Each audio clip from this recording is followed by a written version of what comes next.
It is my esteemed pleasure once again, and always is my pleasure, to bring before you the great, eminent African history historian, Dr. John Henrik Clarke.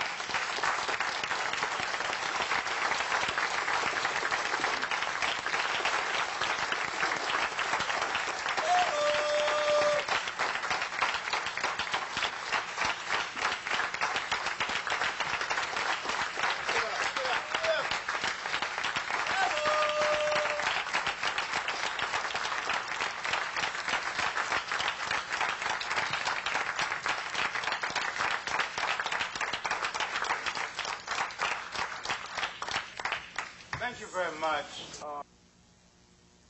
My subject is the impact of the African mind on world history.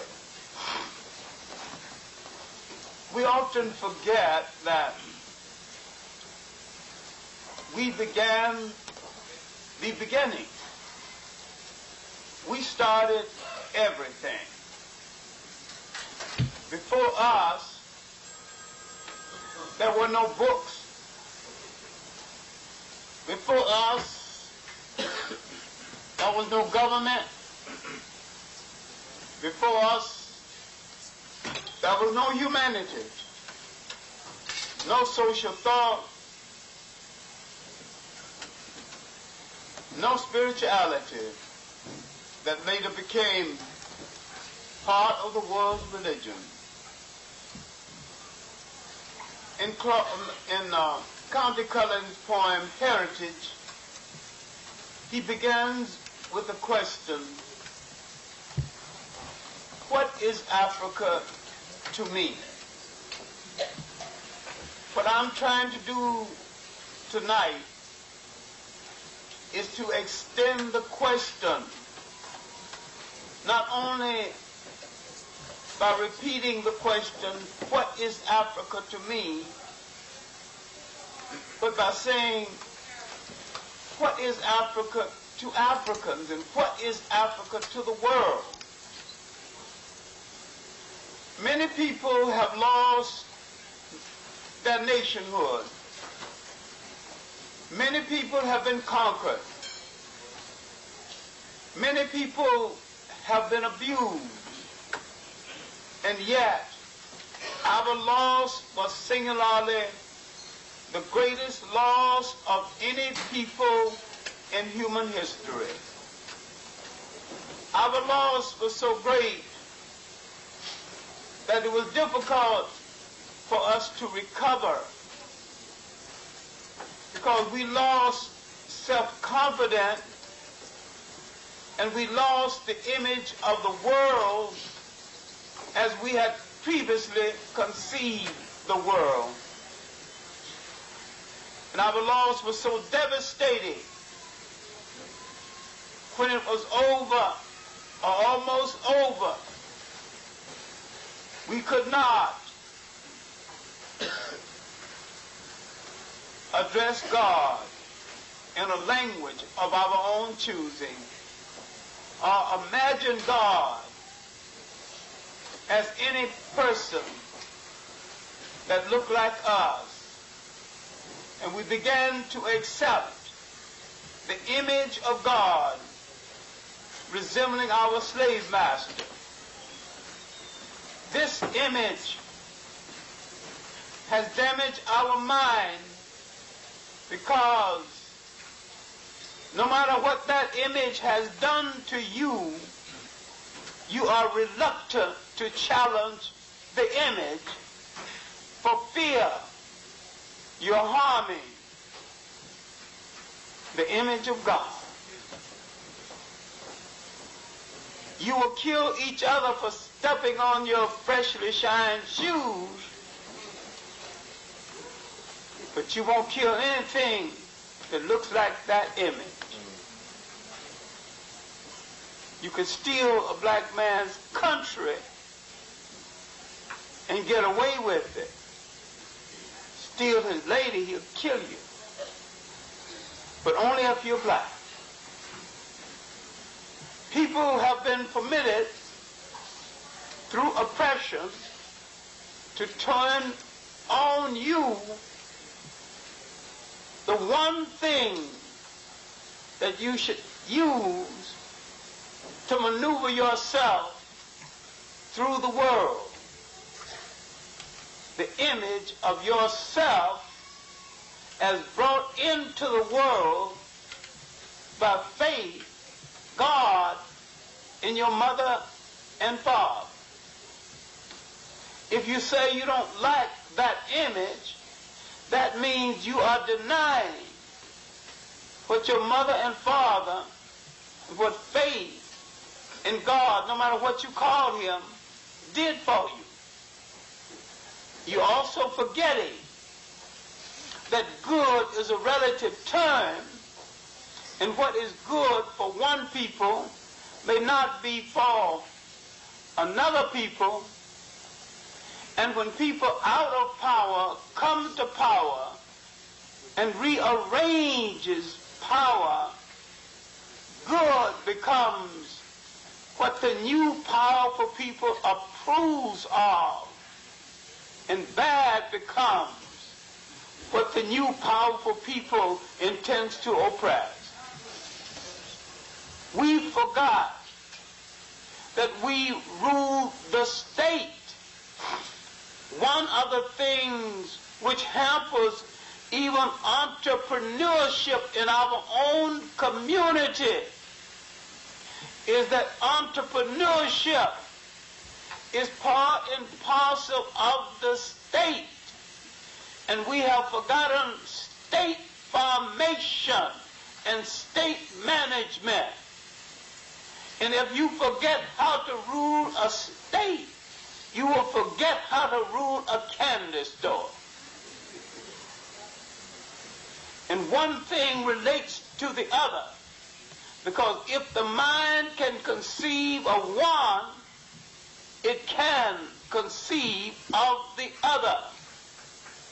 Many people coming to this country, though defeated and oppressed in their own land, comes from a country where they saw their people managing stores, where they saw their people as petty judges, schoolmasters, running things as the basic heads of things.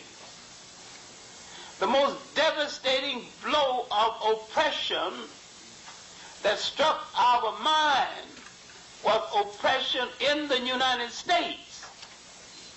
And the African has not thoroughly understood the nature of oppression in the United States, nor have the Caribbean people understood the nature of oppression.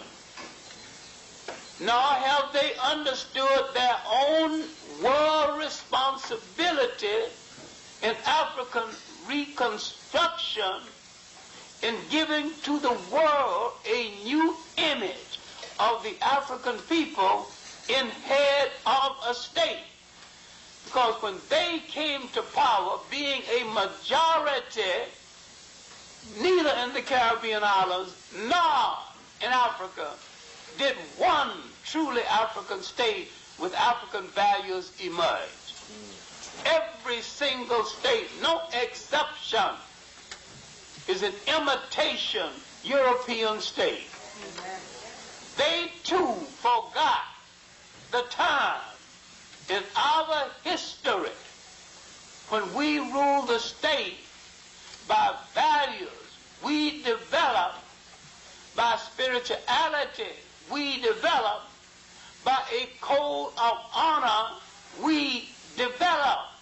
And when we ruled the state in that manner, we produced enduring societies that lasted thousands of years without a jail system, because no one had ever gone to jail, so you needed no system. You did not have a word in your language that meant jail. Now, what prevailed and to what extent did the African mind exercise itself at this period in history to produce an atmosphere peaceful enough not to need a jail system, not to need a place of confinement.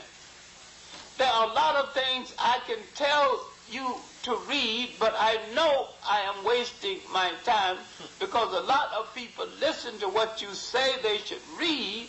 They are intrigued by it, but they never stir themselves to read it. In a back issue of the Journal of African Civilization, I think it is the issue dealing with Nile Valley civilization or the issue dealing with great African thinkers, Sheikh Anta Diop has written one of the most concise essays of our time. I don't know who read it because I have not met a single person who's willing to discuss it with me. It's called African Contribution to Civilization, the Exact Sciences.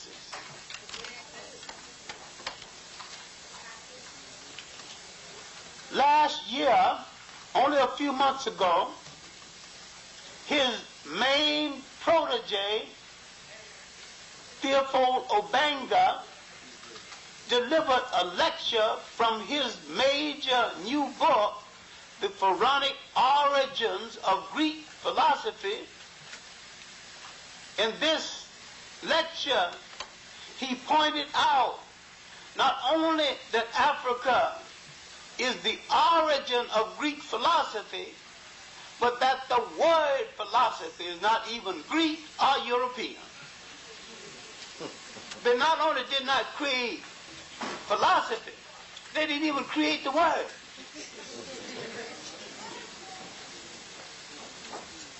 And when people look back and look at the stolen property of Africa that these icebox people are selling to the world as their property, you would understand a lot of things, including the book, that need to be reread, The Iceman Inheritance. Now, this is not the greatest book from a point of view of literature or organization, but its revelation and its confession, its omission, breaks new ground, because it is rare that a person on that side of the line makes these admissions, literally saying that Europeans came into the world with a parasitic idea and they maintained themselves in the world by preying on other people and creating a smoke screen to give you the illusion that they are right. Now, if you understood what I'm trying to say, you would understand why peace is deliberately delayed in that little drama in the sand where there can be no clear winner, because the war was stupid from both sides.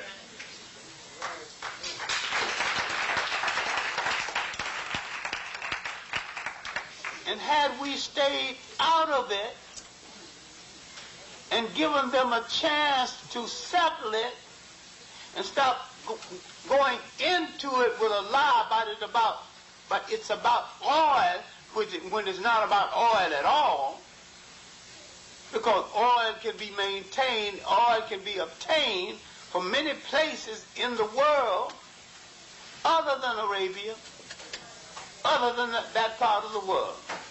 So what is it really about? It's about Western dominance over the resources of the world, Western military might, political might, financial might, putting everybody in the world in their place, in their place is to be at the service of Western man, basically white men. What you are witnessing, and this might be too much of a digression, is a revolt in the servants' quarters. In the 15th and the 16th century, the Europeans identified certain portions of the world as their homes or their outposts. All the rest of the world became their servants' quarters. There is now a revolt in the servants' quarters. And they're trying to put down that revolt. But the servant now in revolt is schizophrenic, because the servant thought he and his money made him one of them, an honorary oppressor. They're trying to slap him down and let him know that a servant is a servant, and you don't hang out in the living room.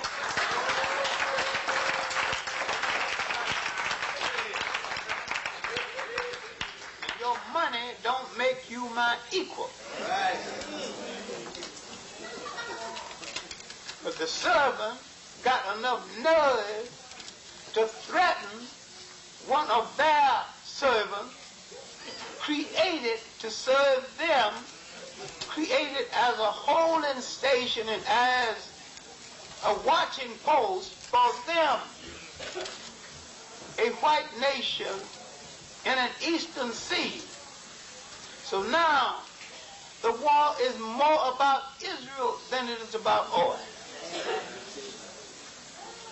But we won't see this because we assume, because we buy mythology quicker than we buy truth, we think it's about somebody's homeland. The people who permitted the nation to be established could care less than a damn whether Jews have a homeland or not. The people who permitted the nation to come into being turned their backs and let millions of them go to the gas chamber. So there's no great love for them on the part of the people who put them down in this eastern sea to protect white interests. And because there are people who legitimately never had a homeland but longed for one out of their mythology, they gave them one and made them pay a high price for it. It is the homeland inside of their mind. But in actuality, the one they had in the Bible, even if it was legitimate, and I said it was not, that one did not belong to those Europeans who were belatedly converted to the faith and who have no direct relationship to the biblical Jews, whoever the biblical Jews happen to be.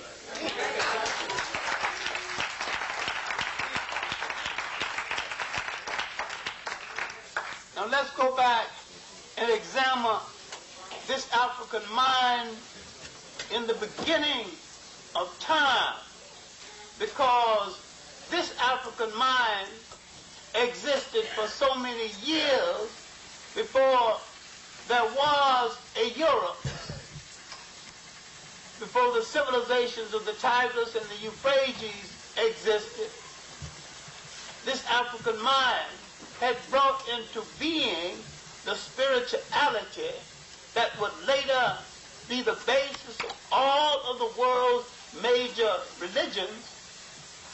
He had also brought into being the writing, the book, the coming forth by night and day, that would later become the basis of the world's philosophy and the basis of a great book of folklore called the Bible. And when I say the Bible is a book of folklore, I'm not downgrading it. I am properly identifying it.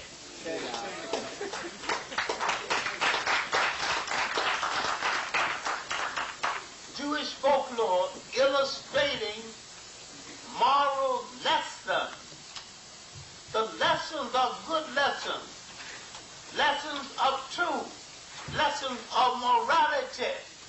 And I have said before, many times you tell a story to illustrate the truth.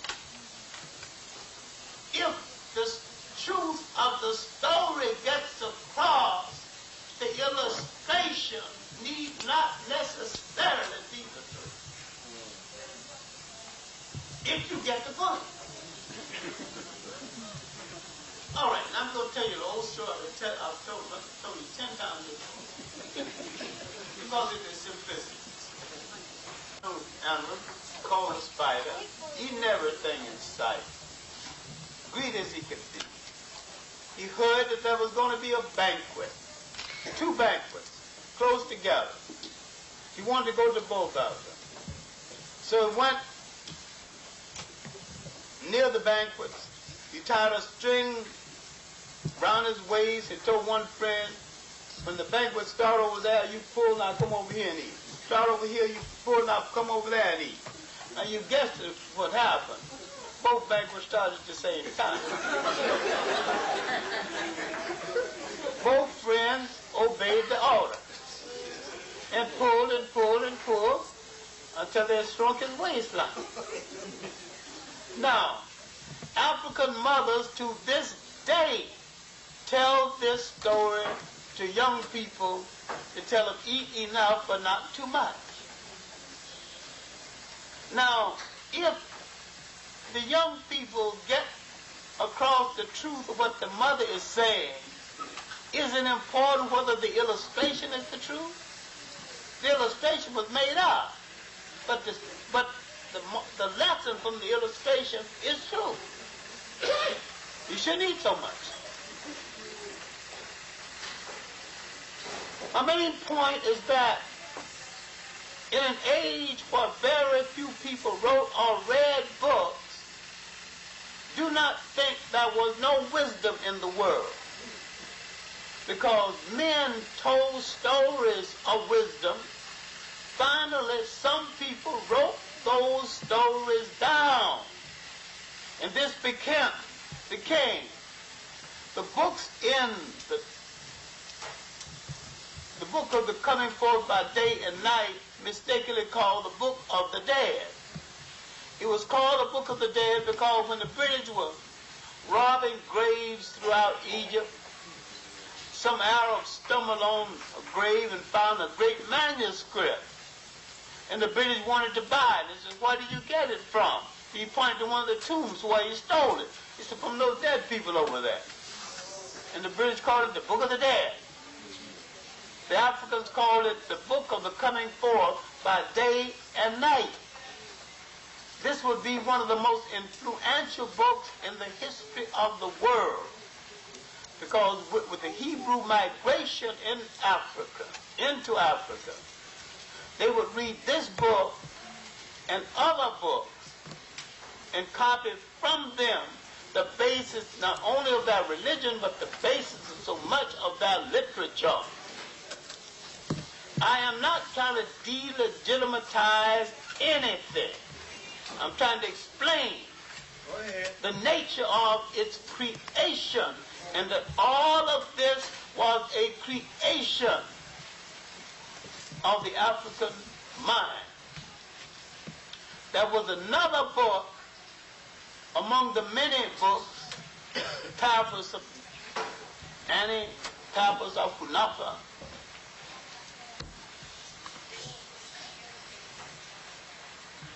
But the Papers of Kunafa,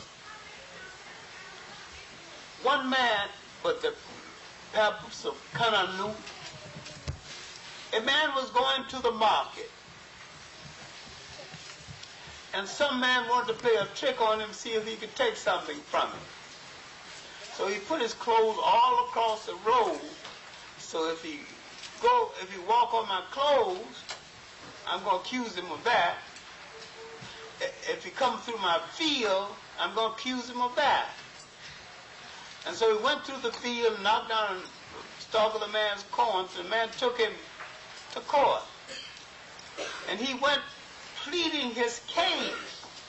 He pleaded his case so well. They told the king, his man up there pleading his case so well. And the king said, keep him talking, keep him talking. So someone went and wrote it down, and his plea became law. His plea is what he had a right to, and why he should be protected, became part of the law of the land. This is what Sheikh Anta was trying to explain when he said the origin of civil law began with the African taboos.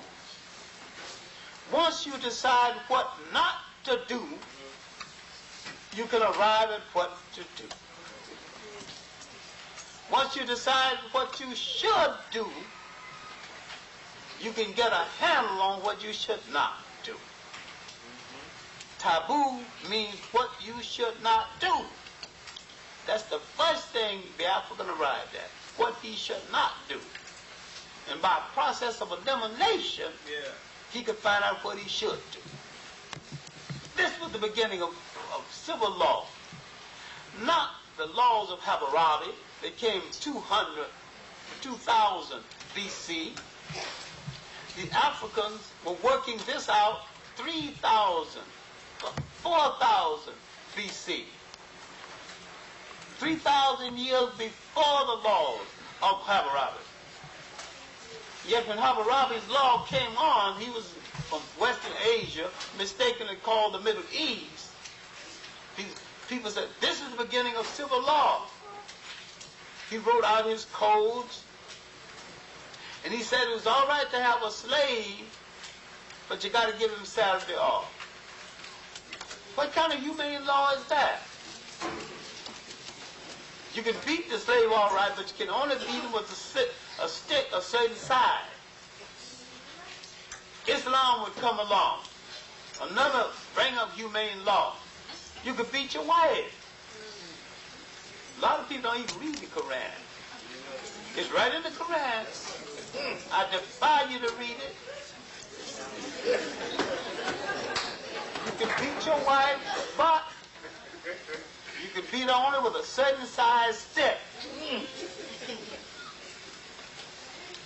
And if she misbehaves, you can deny her food until she repents. What kind of humanity is this? What kind of religion is this?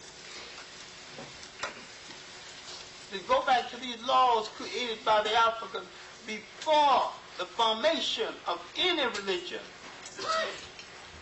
Very humane laws.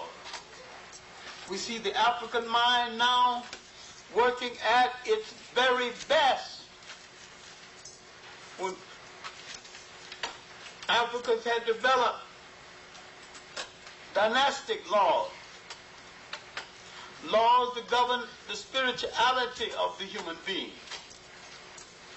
No fights between religions and religions because there were no religions. When I say there was no religions, I don't mean a single human being was without God. We had a universal spirituality. Man and a woman did not even have to worship the same God. They didn't use the word God anyway.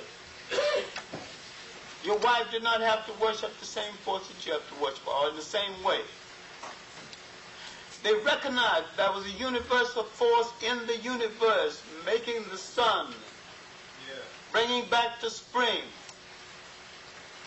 They recognized something which we do well to recognize again. God, whoever he is or she is, and they had no problem with she, as we have it now.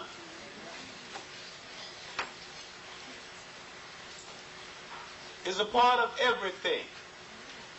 Everything that lives is a part of the force of the universe.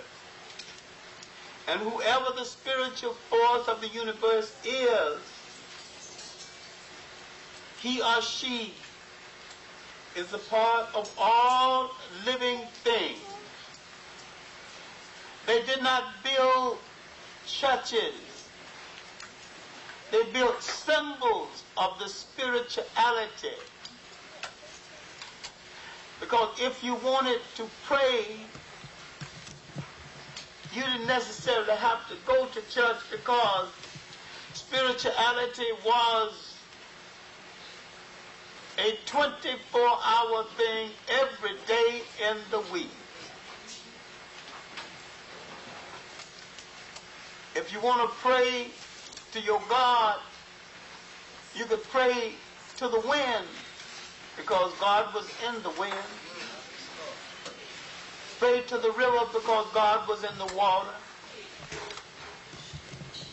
Most important thing, pray to yourself, because God was a part of you.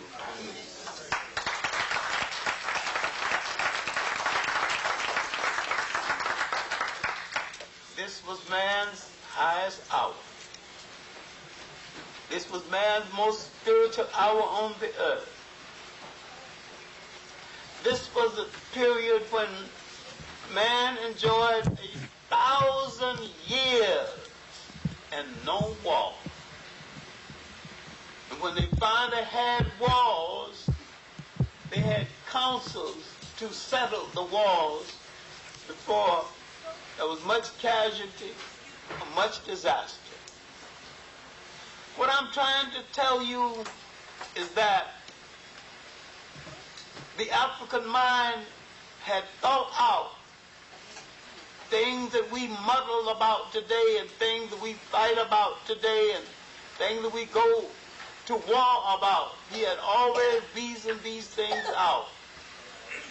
And these conflicts did not start among him again until he was associating with foreigners. He had produced a society where he made a principled decision that the lineage would come down through the female side of the family. It makes sense. Who better knows who's the father of the child?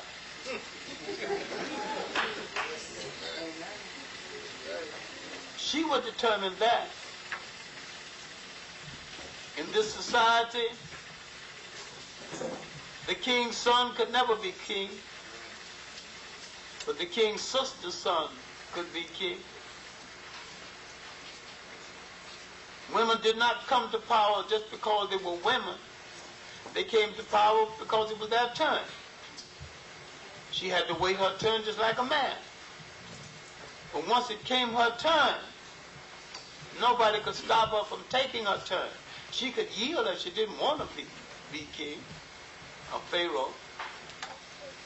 But no one could deny her her chance. And when the African brought into being the first of a number of female gods, he did not feel demeaned. He did not feel less of a man. All of these female gods were respected by both men and women. All of the African women who headed states, who headed armies, were supported 100% by men, and the men did not feel bad about it or start any female war. He wasn't insecure as the European would later be. Now, I've used this reference before, but it bears some repetition. 10,000 years ago in Europe, in the Ice Age, the European had 3 or 4 months to plant, harvest, and store. So therefore, every man, every hand had to work during that short period.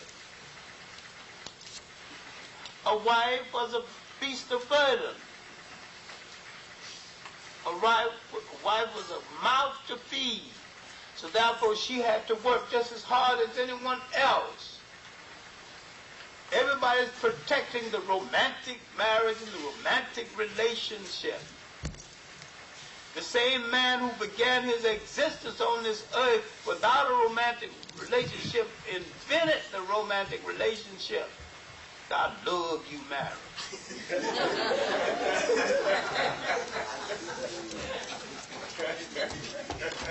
People didn't come together in Africa, I love you. They came together, I respect you. And the old ladies and old men and uncles and members of the family, after you get a certain age, and sometime before you get a certain age, they've got someone picked out for you. Oh, you can knock it if you want to, but you did get one.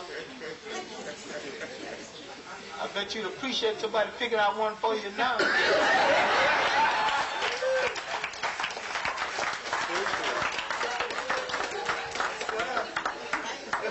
Sure better than not having one at all.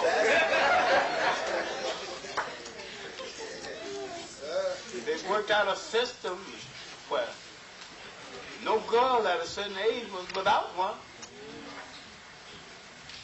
You got support. When you married a support system. You married out of a support system.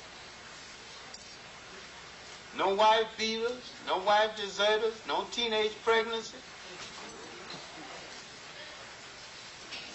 You had to behave in a manner to bring honor to your group.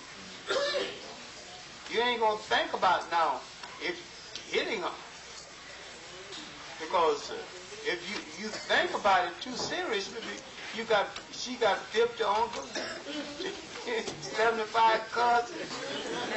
You got the same thing. All of them gonna get on. All she has to do is step away. They'll do you. They'll teach you the lesson. So we brought no wife beaters, no teenage pregnancies. And we brought no people like that from Africa. These people developed away from Africa. My main point is that in this age, 10,000 years ago, because the European mind functioned different from the African mind, if the European woman if the African man got angry with the European woman, told her to get out, she had to cop a plea. She had to beg for mercy. She got out in the cold. She froze to death. And the people on the other side of the hill are not going to take care of it because that's one more mouth to feed. She didn't harvest that crop. In Africa, the woman was the druggist. Anytime a man was sick, she went into the forest and got something to stew up and bark to heal him. Even made his clothes, domesticated agriculture, stopped him from going on the hunt so much because you got some basic food right around the house. Don't tell her that story. You go and hunt out a deer. We got plenty of food right here. Stay home sometime.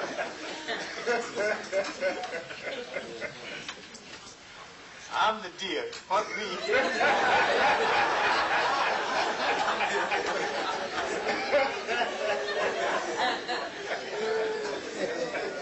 So the woman got very early. She had a leeway.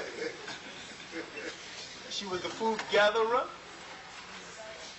She was the food preserver. She was the person that knew what leaves, what branches, what oils would cure him if he got ill. You think he'd come home and play the fool and tell her to get out? Get out where? Who's going to take care of it? Now you can see why he'll make her a god and why there didn't become no gods in Europe. His mind was very logical. Yeah, she just had just much right to be a god as a man. And he made her so. You study the book When God Was a Woman. You study Sheikh Abdul of the culture unity of Black Africa. Study his chapter on the female gods of Africa, and the attitude toward females, period. This was the African mind functioning in humanity. The European always feared the woman in power. When she began to exercise power in the church and exercise power in the community,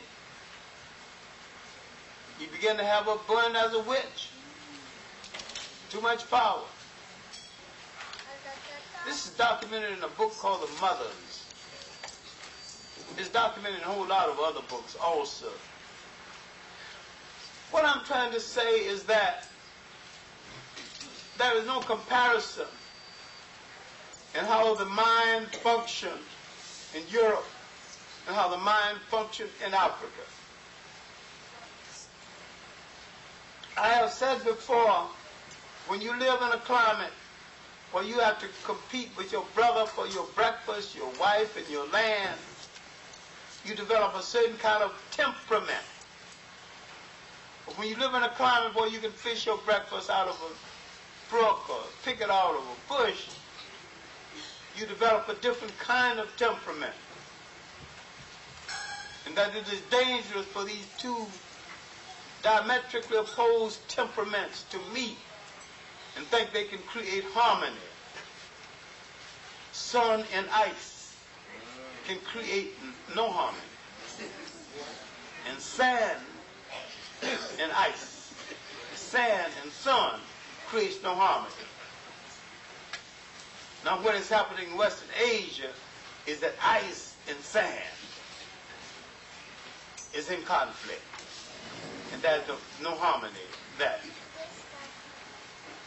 Maybe the greatest achievement of the African mind, in addition to the literature out of which would come the world's religion, was his building, his structure of literature, his creating of great institutions of thought that would later become the basis for the world's first concept of a university. This would be set in motion by Akhenaten, by Imhotep, the world's first physician, architect, multi-genius, doctor, first to operate an abdominal surgeon,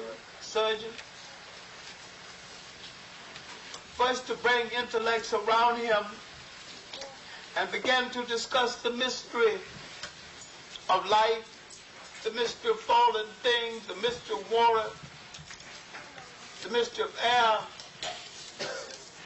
He would later set in motion the school of the crafts, to be referred to in later years as the mystery school. It really wasn't so much as a mystery school, but men who learned certain trades and learned these trades so well, they would pass on the secrets of the trade to their relatives, very close friends, sons, and the like. This was the forerunner of the craft unions, forerunner of the father-son connection in trade unions, only they called them guilds. Out of this would come gatherings of intellects.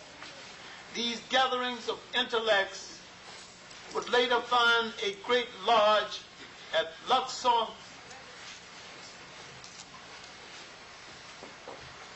the Arabs called it Luxor, the Greeks called it Thebes, the Africans called it Warat. But this great lodge, the first semblance of a university,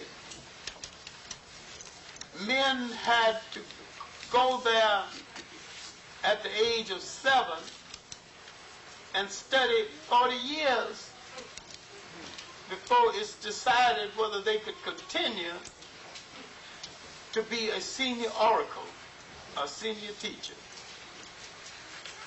If they continued until they were 70. They were let loose on the public. He served the public the rest of his life free of charge. No exchange of money. Because he served the public served him. Now, here in this lodge, you find the first example of the requirement of circumcision 2,000 years before the Hebrew entry. Now you see what was copied from. The foreigners who came into Africa admired Nile Valley civilization and began to copy it, change it around, and call it their own. The African mind is now influencing the outer world. The first foreigners to come into Africa that we have a record of would be the Hebrews. Hebrews, later Hebrews, now referred to as Jews. Let's be clear about one thing. There is no connection, in fact, between the people I'm talking about now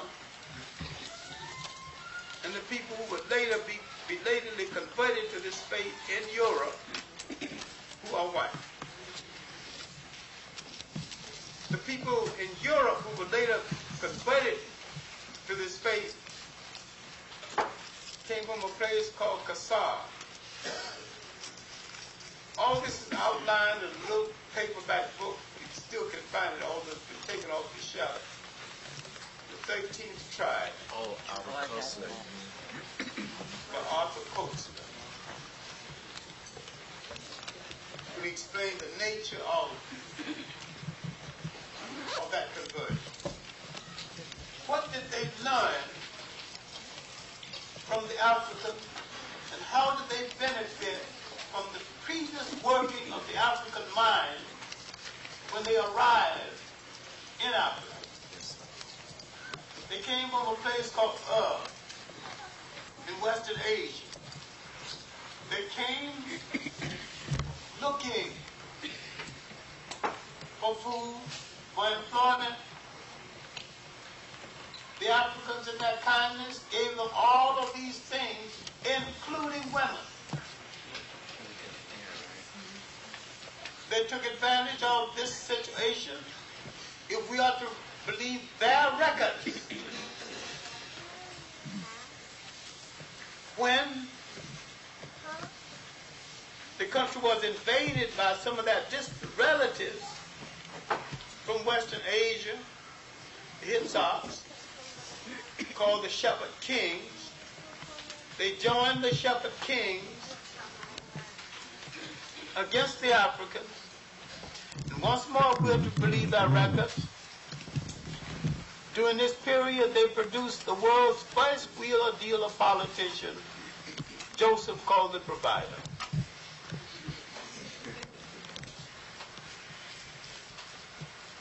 Also during this period, they rose to high positions with the foreign kings. There are certain things you turn to the Bible to sustain. There are certain things you turn to pure history. When you turn to pure history, you do get a record of some people from Western Asia coming into Africa, being treated with hospitality by the Africans, who would later join foreigners against the Africans. finally, they learned in Africa. Now, the one story they tell even today that is not sustained by anything other than folklore that black people haven't found time to question is the story of their enslavement in Egypt. There is not one iota of proof anywhere in existence, not a single document that proves their enslavement in Egypt. If they were enslaved in Egypt, their own folklore or literature repudiates the slavery. How could they leave Egypt worshiping a golden calf with their civilization intact, their religion intact, taking that cow, that gold, the ornamentation? Where would a slave get enough gold to make a golden calf?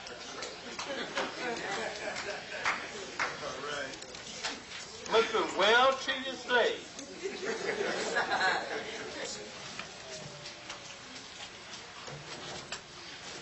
Then allegedly led by an African named Moses.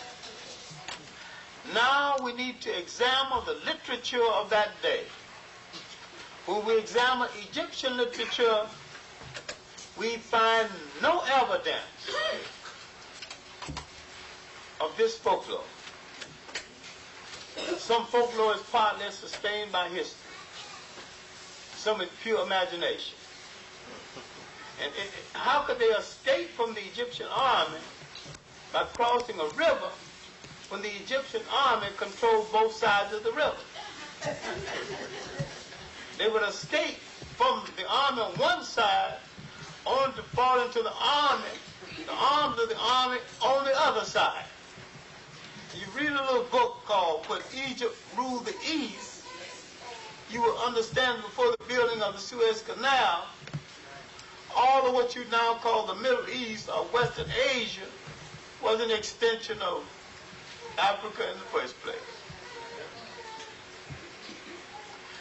But the important thing is that they came into Africa with no clear language, no clear religion, no clear culture. When they went out of Africa, they had all three. Whoever they were when they came into Africa, culturally, religiously, and linguistically, when they left, they were an African people. They had an African tradition copied from Africa. And they would be reborn using an African way of life. They entered history through this sojourn in Africa. Who heard of them before? What did they do in Babylonia before? Who knew them before? I say the entry of the Jewish people in world history was through their sojourn in Africa. I said that culture was born in Africa. Culture that they borrowed from a creation of the African mind. A religion they never had before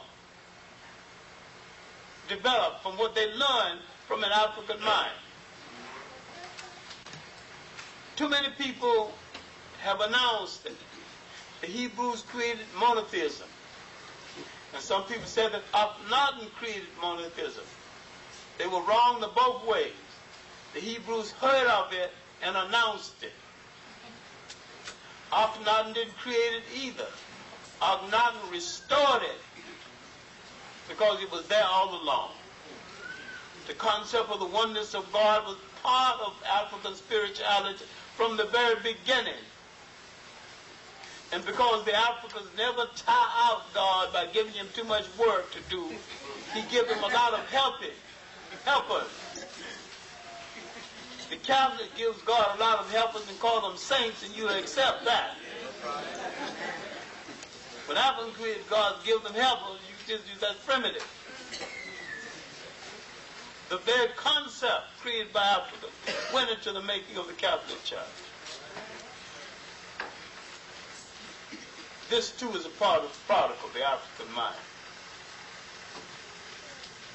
He would lay the basis of it. He would lay the basis of all the three world religions, every element that went into the three major world religions. To read Dr. Ben's work on the subject, African origins of three major Western religions, read John Jackson's book, Christianity Before Christ. Read John Jackson while he's still with us.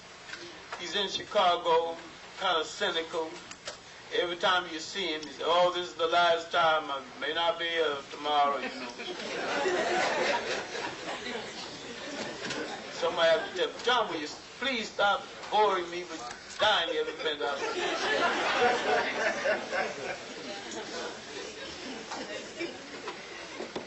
But he's had a rough time of it. John is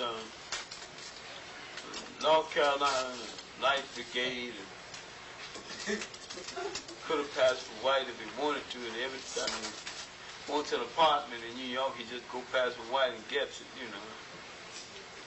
He devoted his whole life to black causes, and has written what he said is his last book, his magnum opus, Age of Gold and Silver.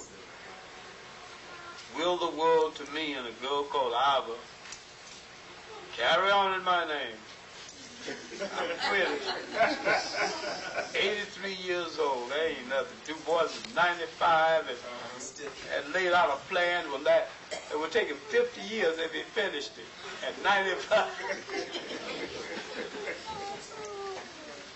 Chancellor Williams is about 92 right now. He's in a nursing home in Washington.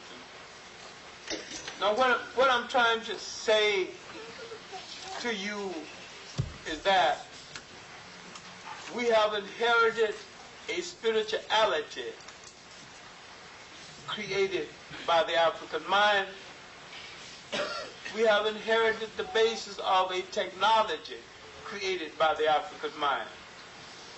We have inherited philosophical thought created by the African mind, documented in CLR, in George M. James' Stolen Legacy.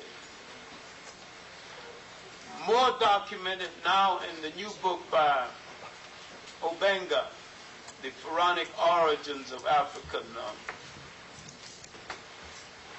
of Greek civilization and Greek culture.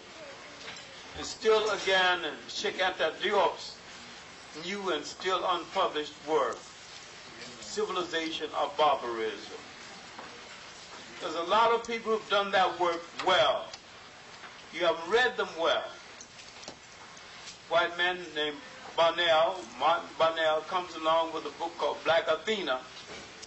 A whole lot of people been living a long time, haven't read one single book by a black writer on the subject who writes considerably better. He takes most of his references from black writers.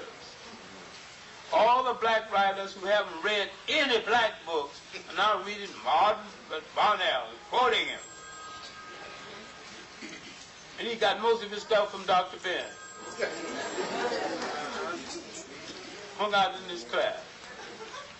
Some of you need the sanction of white. And I don't know what it is, but our minds, our craving for imported things or things from outside. I've already told you the story of Jamaicans who like good pies and fruit cakes. the war came and they couldn't get the ingredients imported.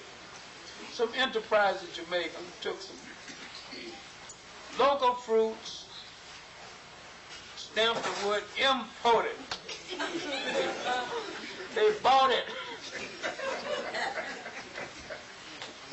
When the war was over and they could get ingredients from England, he finally told them he was eating Jamaican fruit all along. Until you keep on chewing it. They stopped buying it, man comes and went out of business. It's a matter of somebody else's ice being colder. We have to gain more confidence in ourselves, and we have to read more than just philosophical literature. We have to read the great political literature written by the African mind.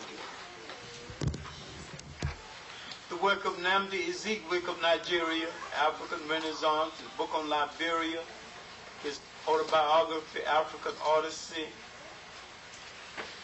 Read the great writers from Nigeria, from Ghana, Casely Hayford, The Truth About the West African Land Question, his nationalistic novel, Ethiopia Unbound.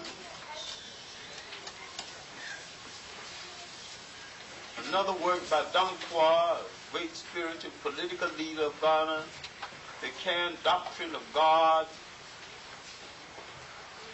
Chema Bukwa Handbook. Another great work written before independence toward nationhood in West Africa. Nigeria and Ghana, but especially Ghana, has produced more independent political literature than any other nation in Africa. John Mansa Sabar's Bantic Customary Law, an excellent book on how to use African culture to create a new African state. Africans have not been slackers, giving us ideas for our uplift, ideas that we can use for our children. We have not read this literature. We have not read the literature of great men from South Africa. John Tingo, Jebebu Platte's excellent work on the native problem in Southern Africa. Thomas Mofolo's work on history of the so-called Bantu people. Kamini's new work on Emperor Chaka, the Zulu. Chanya Cheby's work, Things Fall Apart, has been read so much it's about to fall apart. He's written 5 or 6 books since then, all good, and all need to be read with some respect. James Nguzi's work, which is calling for Africans to write in their own language. If someone wants to translate them into another language, all right, but write first to your own people. And if you want to become universal, you become universal first among your own people. I'm saying that if we got a message, that message must first get across to our own people. And if the rest of the world wants that message, all the good. But that message must first go to our own people. That message must first serve our own people. I have confidence in the African's mind. I have confidence in the African peoples and their ability to lay out a program that will not only save African people, but that will save all people. And for our salvation, we must consistently turn toward ourselves, our writers, and our literature. We must turn toward some of the new women writers, although I find some a little hard to take. Especially this woman, Sharon Ali, in her silly book.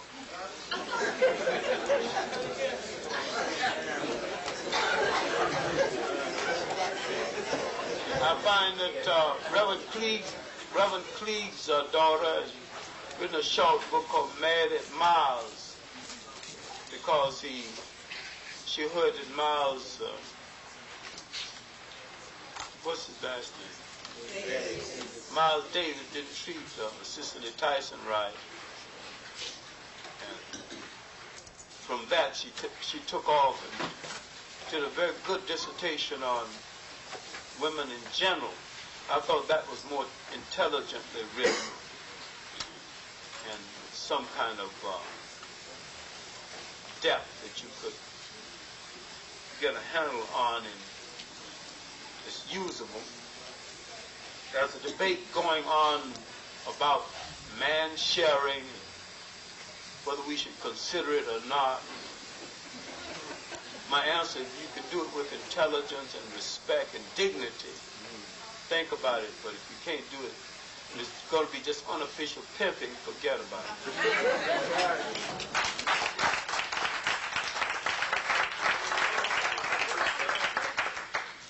But there's a crisis in our society.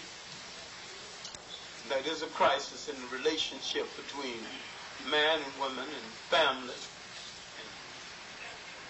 I think it's the most critical crisis among us right now, because it's the basis of nationhood, bringing the family together. The family unit must function in relationship to the new nation and a new people moving forward.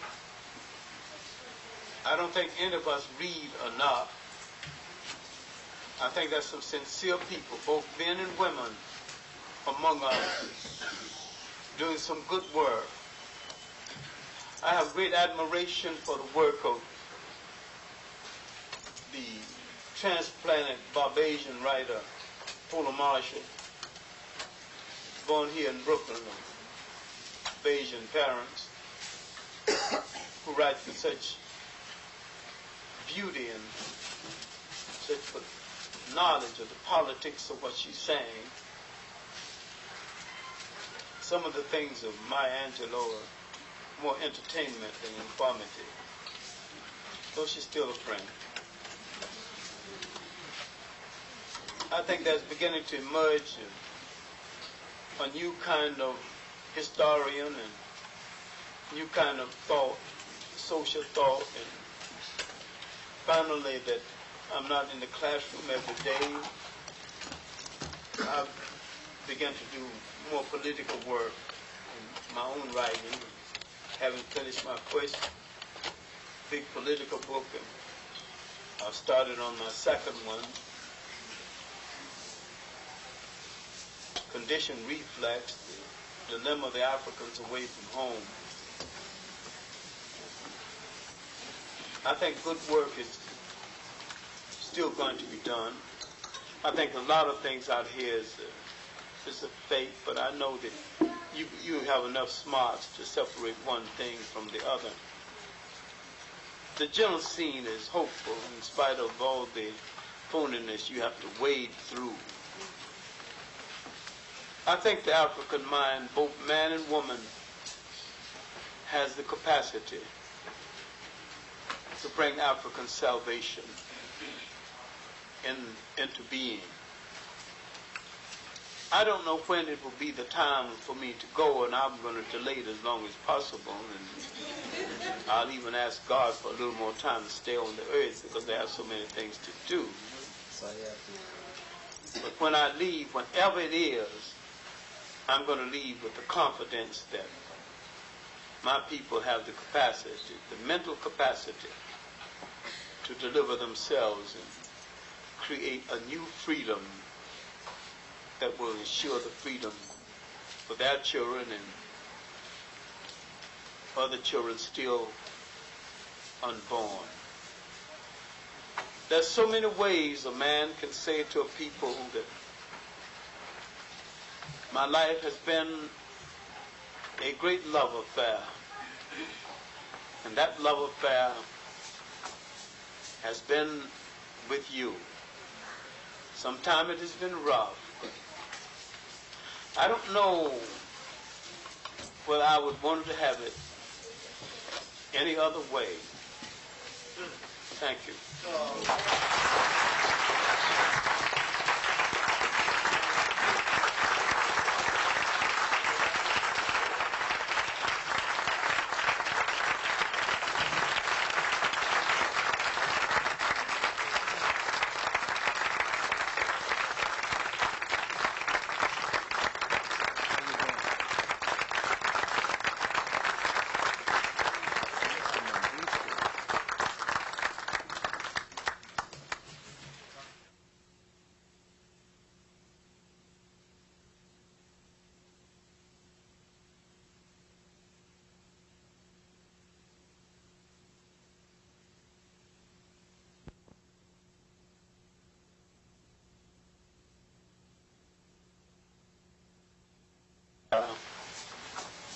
Has been with you. Sometimes it has been rough. I don't know whether I would want to have it any other way. Thank you.